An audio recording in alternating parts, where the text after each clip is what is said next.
បាទជំរាបសួរបងប្អូនទាំងអស់គ្នាបទនេះផងដែរមានចំណងជើងថានឹកឃើញទាំងអស់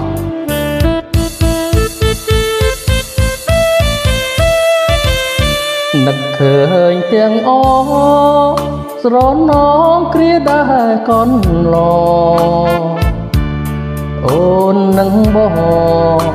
ចង់ក្រងកំរងស្នេហានឹកឃើញថ្មីថ្មើ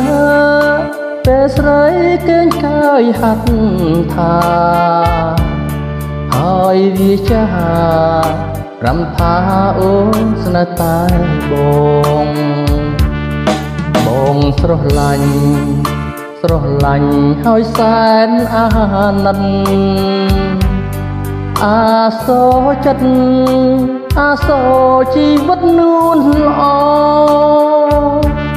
បងនឹងថាមិនអើយមកជួយចាំផងព្រះអើយខ្ញុំសងពងសូមសច្ចានឹងឃើញជានិញមិនបំភ្លេចឡើយស្នេហា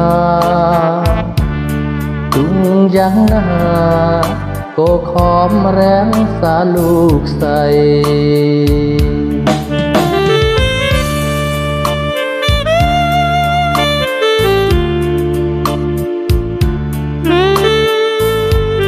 បាទផងដែរជាសំណពររបស់អូន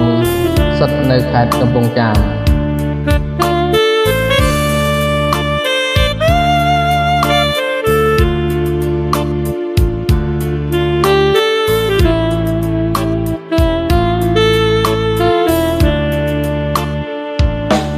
នឹកឃើញទាំងអស្រណងគ្រាដែលខនឡ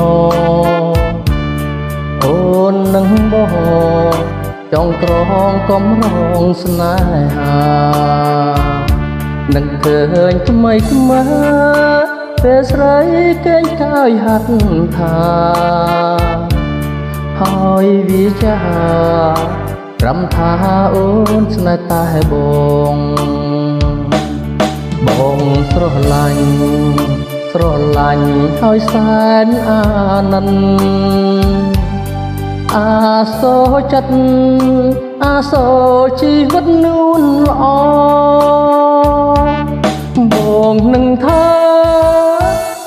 មិនអើយមក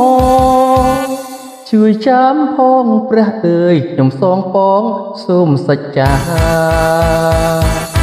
នឹងឃើញជានិញមិនបំភ្លេចឡើយស្នេហាទុំយ៉ាងណាក៏ខំរាំងសាលោកស្រីអូ